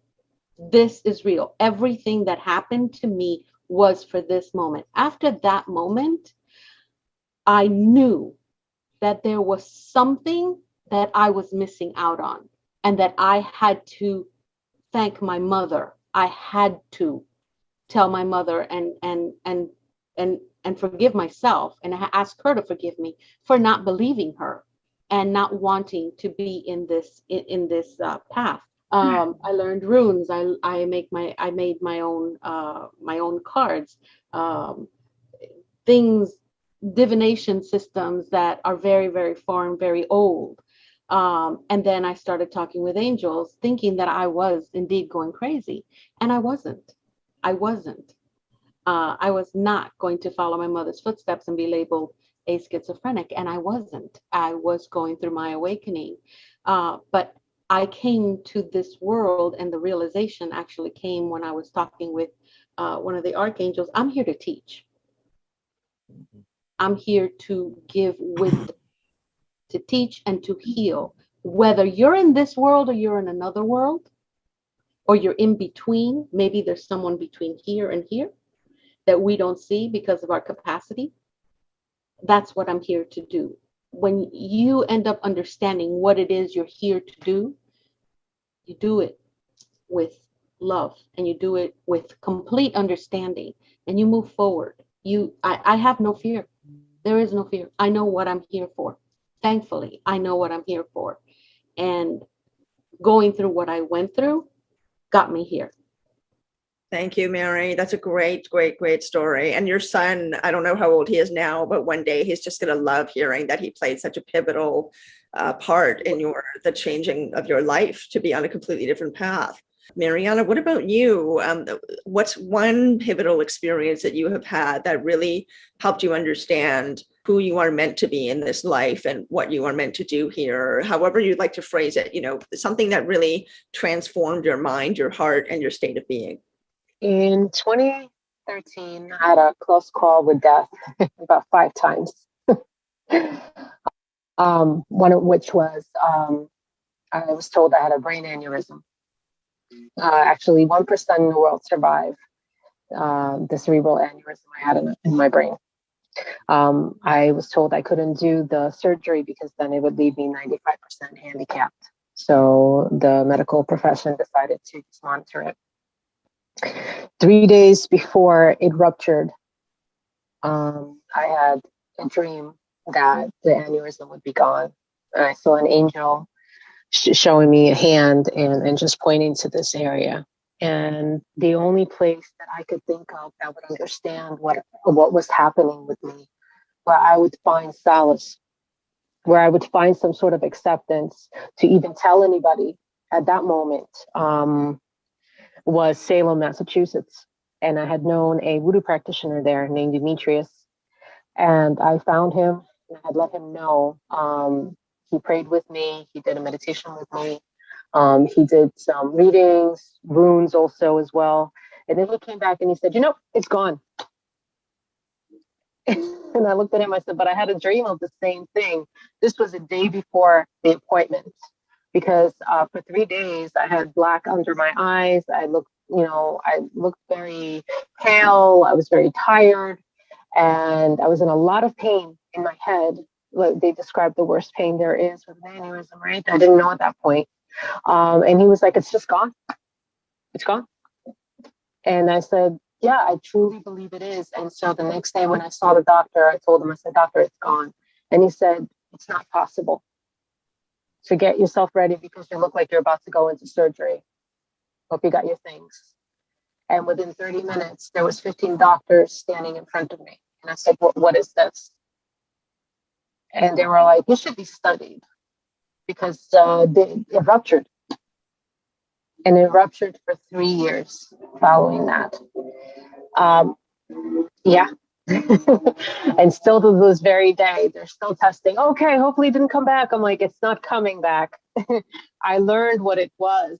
What it simply was, it was a lesson. And what happened was that I actually was able to channel what it was. When it ruptured, it opened up the sphenoid gland in the brain, allowing more oxygen to come through and opened up a huge DNA portal within me and opened up also not only by the spinal fluid leaking, it opened up DNA portals in the L5 and the L6 section in the lumbar spine, which allowed me to start my Kundalini rising and allowed me to start my journey. And the message that came final was that in 2018, I traveled to the Middle East. I went to different countries, one of which was Israel, and I helped to heal the crisis timeline. And I went to Magdala. And at the end of our trip in Magdala, I saw an apparition of Mary Magdalene. And she had looked at me. And that is when I got the message. This is the reason why you are still alive. You had a second chance to stay here because you chose to stay. And the reason why you chose to stay is so that you can heal and you can show the world that you can heal from within. So that way you could help heal others as well. And that's when I learned that, love is something that is home. We're always looking for something outside of us to fill us and make us feel whole and make us feel loved.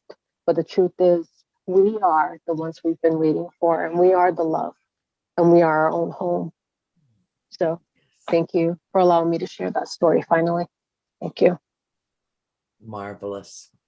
Thank you, Marianna. Thank you very much. That was great. And I think, but I'd like to go back to Andrea and to Sarah also. Andrea, I'll just go to you first. You can speak to a key experience you've had if you'd like, but because you have had such, I guess, dramatic, or you had, I don't know if they're still occurring in your life, actually, but you've had, okay, I figured you're nodding. So yeah, I figured. Once daily. It stop, right, yeah. But you've had such a personal experience of so many different kind of paranormal experiences in so many ways, on so many levels, small ones, big ones, all kinds of different sensory experiences.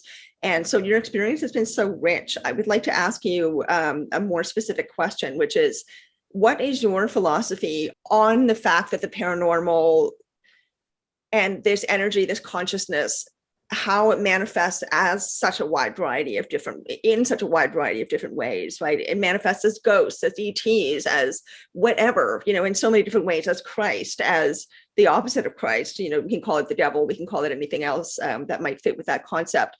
But there's such a wide variety of manifestation. How do you interpret that? Do you think it is all one and the same thing? Do you think that it is manifesting based on our perception, our own mindset? For example, fear. If we walk through life in a fearful way, that we're likely to experience fearful paranormal experiences. What is your take on that? Because it's definitely not manifesting in one way. I'm kind of, as a quick sort of comparison, there are so many religions in the world, right? And every religion in the world has fundamentally the same tenet, which is let's be good to each other, let's love, let's have faith, right? I mean, they really are essentially the same, but each one, Yes, but each one is saying this path is the right one. If you want to become enlightened, whatever, if you want to meet God, this is the one and only path. In the paranormal world, there's a little bit of that happening as well, right? There's some people that will say, no, no, no, it manifests only like this. And if it manifests differently, then that's not what's really happening. You're wrong, right? So there's a huge amount of activity going on in so many different ways for so many different people. It's exciting, it's fascinating, and it's totally mystifying. So Andrea, what is your take on that? Philosophically, I would have to say that, no, I started reading Emerson, Thoreau, and Whitman when I was a child. I was into all things metaphysical because I was seeking answers to what I was experiencing. In hindsight, in retrospect, as I reflect back on my life, I think that I was supposed to experience such a wide variety of things because I needed to learn that everything is one thing, that everything is energy, everything is consciousness, everything is existence. All things, all beings exist simultaneously, even in death. I think that death is just a transitional period. It's just a transformation in the same way that the chrysalis bursts open and the butterfly takes wing. We are just another element of nature. And if you observe nature, then you're really self-reflecting. My most pivotal experience, I would have to say, is when I was in the midst of a Skype meeting and an entity came in between myself and the woman I was having a conversation with. And he was completely pitch black with red laser orb eyes. I felt every single emotion that a human being can feel except fear. And I received a download that was so intense that it began to physically hurt. And I cut that contact short, not out of fear, out of discomfort, physical discomfort, because my eyes were just locked into his eyes. I don't know why I know that it was a male entity. I don't know where he was from. I know he was in some type of a vessel, and he was making like weird tapping noises, and there were bands of incredible lights behind him, and his head was down. And when he lifted it up and we made direct eye contact, I said, Susan, what do you see? What do you see? Do you see it? What do you see? And she said, I think I see the back of a head. And I said, I see the front. And then I did not communicate with her again for the duration. I don't know how long I was on with him. My mother rounded the corner and she said, what the hell is that? I remember distinctly hearing her say that. And meanwhile, because I could not break away from our eye contact, I started fishing around for the mouse. And when I found it, I disconnected the call. I will always regret that. I will always regret it because I didn't get his contact information. And I would like to have more connection with him. But I received a massive download. I have had downloads sometimes that have lasted 5 and 6 days, where I've literally had to retrain the way I hear and listen to my world in order to receive it. And then all of a sudden it's gone. I don't know what I'm being taught or infused with or what information is coming my way. It does not manifest itself other than in very strange ways. Sometimes when I'm doing a lecture, as I had said earlier, something will come out of me that I have no recollection consciously thinking. It just comes. I've learned how to open up the third eye of other human beings. It was given to me as a gift. Nothing I studied, nothing I learned, nothing I was taught, just something that I do. And, I have to tell you all, I've lived the most interesting, illuminating, enlightening life. My journey has been mystical and magical and unusual, but all of it has happened for a reason, because I'm a messenger. I'm just a humble messenger. I'm no different than any of the rest of you. I'm just here to impart what I learned from the cosmos, from the infinite universe, from divine mind, from Christ consciousness, from prime creator, from source energy, from wherever it's coming. We're all a part of it. There is no point of demarcation or delineation. And so that's what I think is so valuable about what we're doing here tonight, because it just by having this conversation, we are healing the world and expanding human consciousness and raising the frequency of the planet just by being here tonight in this setting, in this venue. And that said, I have a show to do called The World Awakening at 9 o'clock. And so I have to go run off and do that now. But I thank you from the bottom of my heart for being a part with you magical, wonderful, incredible women. And each and every one of you, well, Glenda's already done my show. Each and every one of you is going to have an episode on my show, because we do need to continue this conversation. Yes. And that said, I love and bless and release all of you with namaste, and be the light you seek. I love you. Thank you, Andrea. Yeah. Thank you. We love you too. Much, much, much appreciated. And we will speak again. We will speak again. Thank you so much. Good night. Good night. So, you know what, on that note, I'm actually kind of wondering, Sarah, if you might have had a walk-in experience. It sounded a little bit like that. Well, I've always felt something like that, to be honest, because like I said, it was death and rebirth at 11. I don't know, but I will tell you, I had near-death experiences, and I had one when I was 14. I did pass away, was brought back. All I saw was white, but it looked like I was boxed in. Honestly, I couldn't, if I looked down, it was just white. Left, right, it was just white. I didn't see anything. But then on one side, I saw shadow beings. Then on the other side, I saw, I guess, people, but they were spirits or whatever. And they were picking, there was a table, and there was like eggs wrapped up. Some of them were gold, some of them were just normal looking eggs. They were getting eggs. Some people couldn't get some could. And after a while, they brought me back. That's my experience. I could see the back of myself. I couldn't see the front of myself, but I could see that. And like I said, all I saw was white, top, bottom. It never ended. So I don't know if you guys want to throw something out there, what you're feeling about that. What I felt when you were speaking about your story, I feel like it was almost like a walk-in experience. And that's what I feel. I feel like there was a trade made, because your life is changing so rapidly. At the age of 12, you were still trying to process so many different things. And there was many moments where you did feel like almost giving up. And it was so much going through you, because you were still a child. And you were still trying to figure out how to consciously figure your life out. So I almost feel like there was like, that's the message I'm getting. It was like a trade-off, like almost like a walk-in trade-off to help.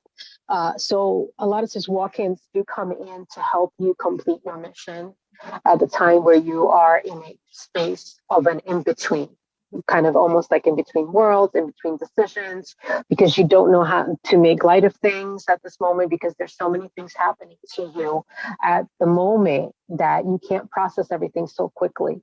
So I feel like it was a trade-off for your soul contract, and a walk-in did come in to help you process and heal and be able to stay strong throughout your journey. And I believe that stayed with you till about the age of 26. And so now you mentioned that you're about 36 years old. I believe that was before. Even though you look like you're about 16, but that's I love you, first off. A woman never tells her age. We know this. No, I don't mind. I have a 15 and a 13-year-old, okay? So sometimes I think that 15-year-old is my boyfriend. I also just don't buy into the not saying your age thing. I'm 44 and a half, and I will say that to anybody who asks. I'm 38. I'm 38.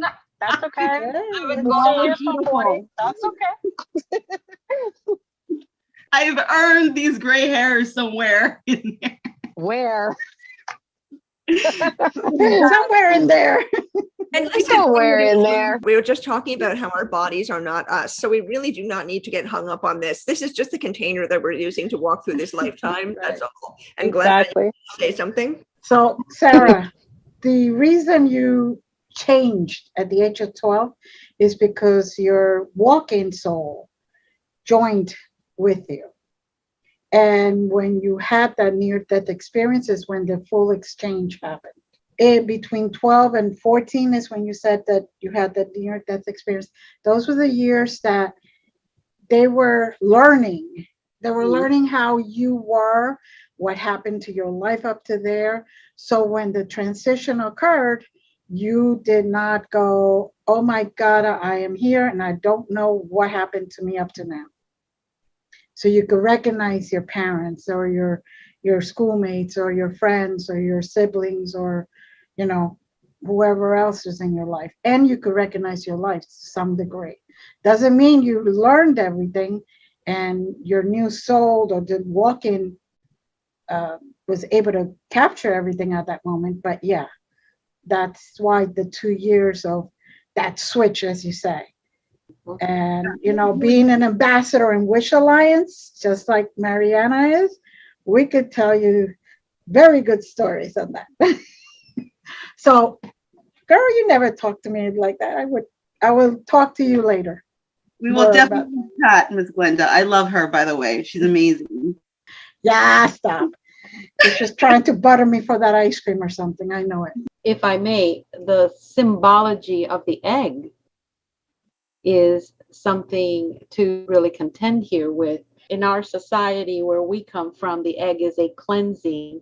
It is it's a vessel to pull anything that no longer is part of you. Exactly. It's no longer good for you. Okay, so here's the egg. Some people were taking and some people were not.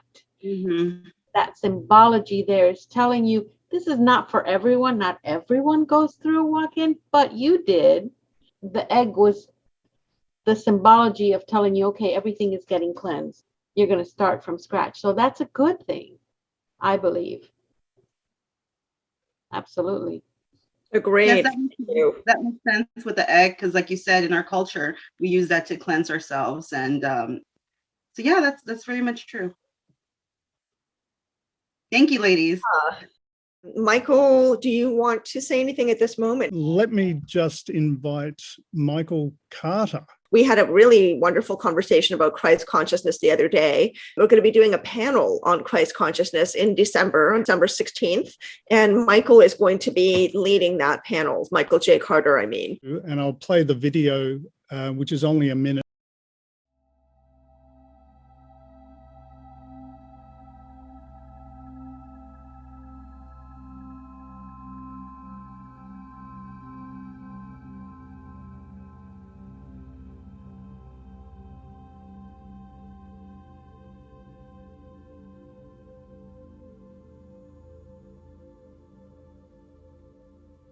Just a quick reminder, wonderful way to close out the year. The Beyond Being Human panel discussion this year is on December 16th, and it's going out to everyone. It's going out on a portal to Ascension and New Realities, the Wish Alliance, as well as our Facebook group. And it's all going to be about consciousness and consciousness studies and how we can change that and make a ripple effect in the world. That's what we're about, right? We're about raising the vibration, raising the frequency. And how do we do it? By changing our consciousness.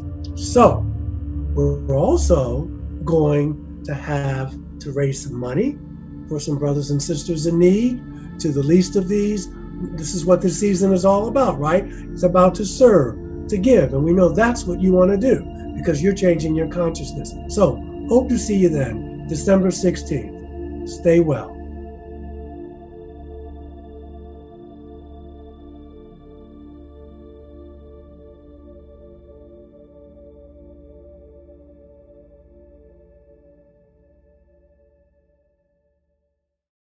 So anyway, no, Michael just invited me. It's good to meet you, ladies. And yeah, I getting ready, for what we're going to talk about on the 16th. I mean, I'm looking forward to it, and I'm glad to be a part of it.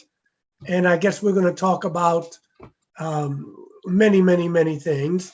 Michael wanted me to talk about maybe hypothesis, if you will, on Jesus being a hybrid. We're talking about, it's around Christmas time, and we can explore and unpack some of that.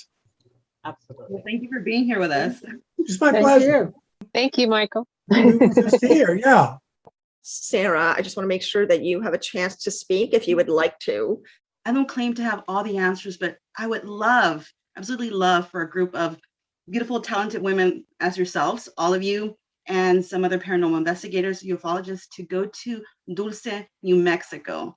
Do a documentary there. All of us come together because there's so much paranormal phenomenon there, to hauntings, ghost spirits, whatever you want to call it, to UFO sightings, to cryptics, to cryptozoology. There's been black helicopters that no one knows about who they are, why they're there, the men in black. There's just so much there. I just want to feel the earth. And I think there's portals there, absolutely. There's a lot of UFO activity there. There's even been people from the Navy who've made reports and said, yeah, there's other intelligent beings here, but we don't know what they are. I would love for all of us to go one day, or if it's not even us, other people to go and investigate that. I think that would give us so many answers, the answers we're all been seeking. And I don't know, I just really want to do that. And I think you guys should jump on board with me one day, and we should all That sounds very exciting. And I'll tell you what. I'm working on documentaries myself too, for paranormal and paranormal investigation / documentary. So I'm just throwing that idea out there, ladies. That's a wonderful idea. And Sarah, honestly, if you build it, I will come. I will, because that sounds like an absolute blast, especially if it's a hotspot with so many different things going on. Yeah. Everybody's so talented in so many different ways. I love meeting other mediums or psychics or whatever you want to call yourself, because it's like, I can do this and I can do that and I can do a bunch of different divinations. Oh, me too, So I love that. And you're right about the sisterhood and the feminine, divine feminine awakening. And you're right, Miss Glenda, too, as well. It's not just the women. Everyone has divine masculine, divine feminine, and even the men, they're awakening more to their divine feminine. All of us as a whole, especially the women too. It's like a sisterhood. We're all trying to take care of each other. We're trying to work with each other. We're building. It's really going to take a big wave. Okay. So like I said earlier, I want us to be like beacons to anyone who's open to spirituality, especially the younger generation, because they're going to lead us the age of Aquarius and everything else we got going on. So yeah, that's what I'm going to leave it with that. Sarah, I love that you ended your comment there with so much enthusiasm and energy, because that's a wonderful place to segue into the meditation we're about to do, to kind of harness that energy in this meditation.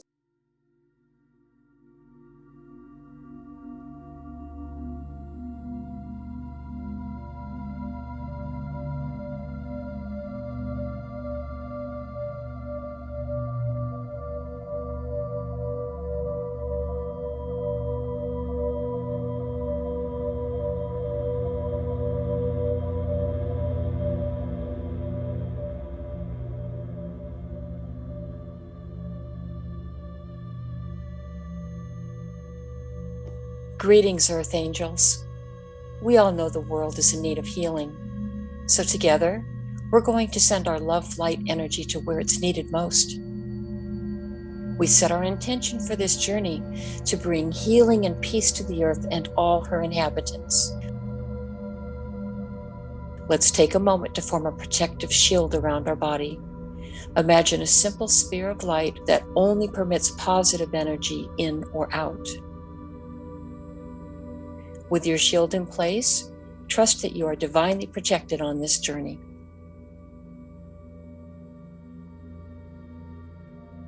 Take several deep, slow breaths in through your nose and out through your mouth.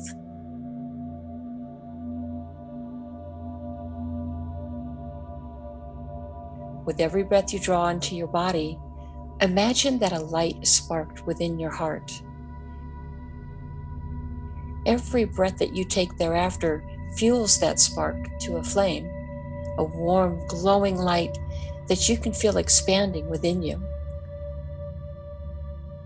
This is your soul spark, that piece of the Creator that is within you, that is you. Activate it by generating feelings of love, compassion, and gratitude. Allow that energy field to expand far beyond the boundary of your physical body. Feel that energy by thinking to yourself, thank you. You can see the light that you emit like a beacon that shoots straight up to the heavens. Look around you now and see that there are other beacons of light there with you. Acknowledge and welcome them, as they are the angelic, galactic, and interdimensional beings who have come here to assist us. Take another deep breath and imagine pushing off and lifting out of your body to follow your beacon of light upward. In your etheric form, you may even feel wings. Use them now to soar upward and higher.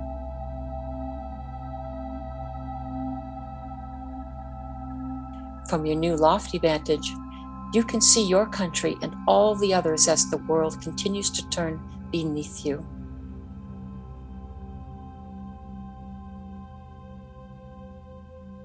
Notice the other light beings that are there with you, and take a moment now to connect with them until a ring of light encircles our beautiful planet.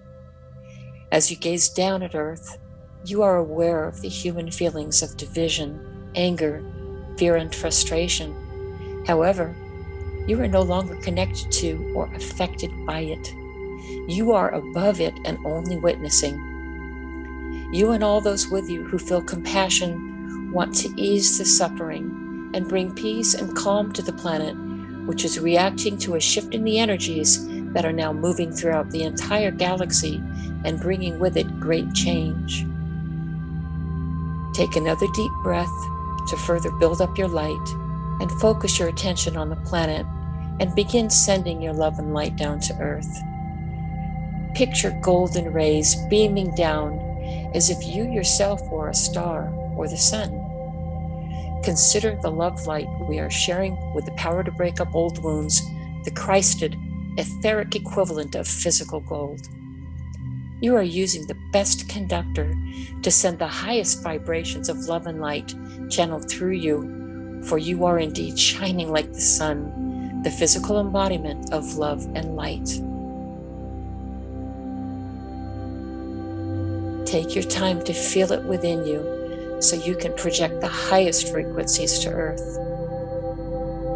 Send your love and light to the planet, and as you feel the peace, know that where there is hate and discord, there will be light. The world really needs to heal, and what you're doing makes a huge difference. Remember who you are and that you were born to shine. Look now at the Earth and see how she glows, grateful for the healing and calming energies you sent. Every time you do this meditation, you are helping to anchor the golden age of Gaia into our reality. This will bring peace, abundance, beauty, and truth as the old energies that no longer serve are cleared. Slowly bring yourself back down and gently return into your body. This is our time to be the way showers for humanity. Be that beacon of light and guide others out of the darkness. All you need to do and be is your highest authentic self in every moment, with every word, thought, and action you take. Speak the truth calmly and with conviction and compassion. Be the light and be the change you wish to see in the world. Namaste.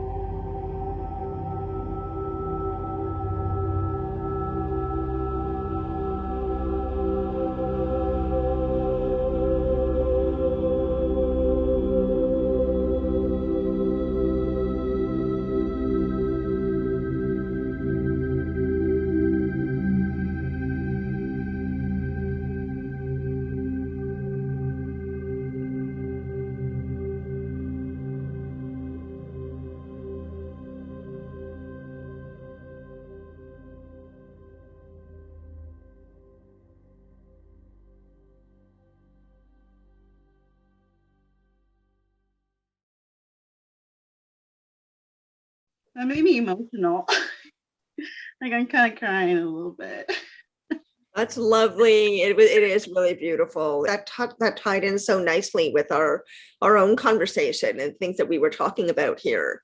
Just to highlight why we are having this panel discussion, it was Michael that put this panel together because Michael is running a program, a new project called Beyond Being Human. We are going to be having a series of panel discussions over the next 4 months and then past that as well, that are going to be in support of the theme of the film and the goal of the film.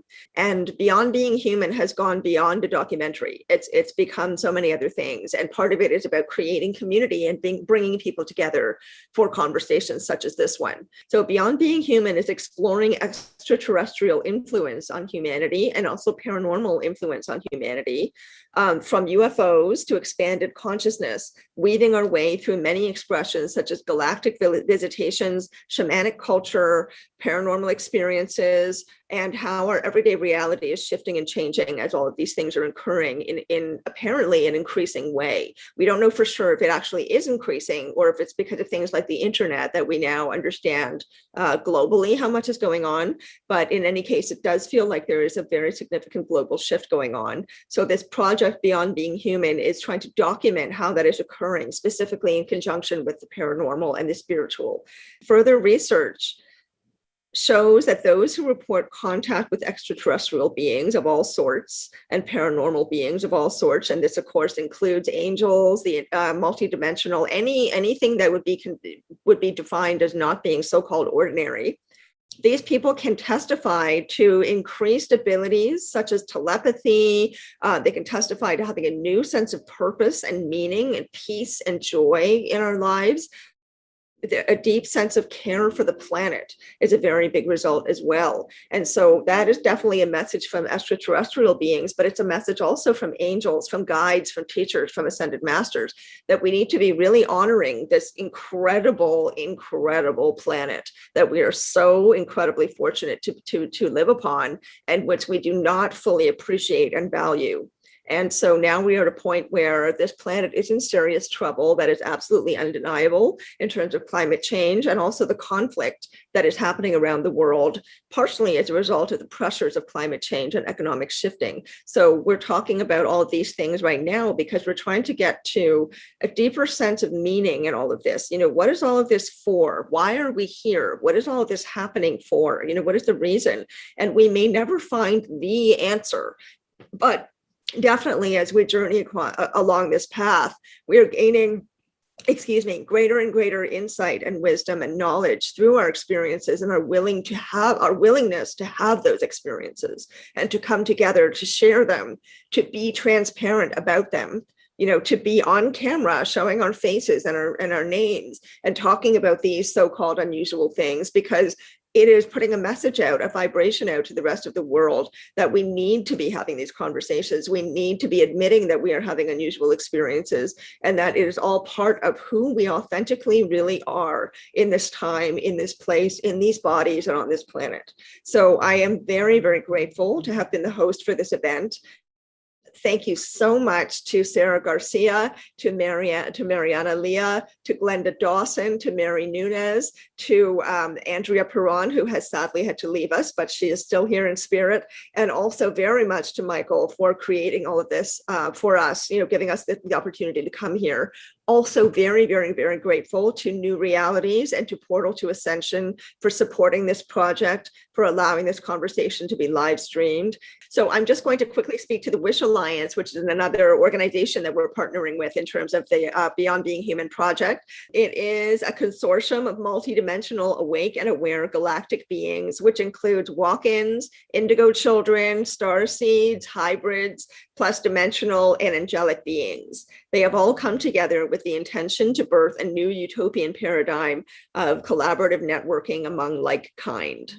The Wish Alliance promotes multidimensional conscious evolution and provides a safe community in which to grow and share, whether in person or virtual, and they help to educate and promote what is going on in the world so that people can better understand it, feel at peace with it, gain some community, some support, some knowledge, and some support as there's some foundation towards anchoring their higher frequency as we continue along our path, because that is a big part of what we're doing right now. And as Andrea was pointing out, even just by coming together like this in this space and having this conversation, we are sending out a certain vibration into the world, right? By bringing our collective energy together, and our collective vibration together makes it even stronger. So the collective and community is incredibly important.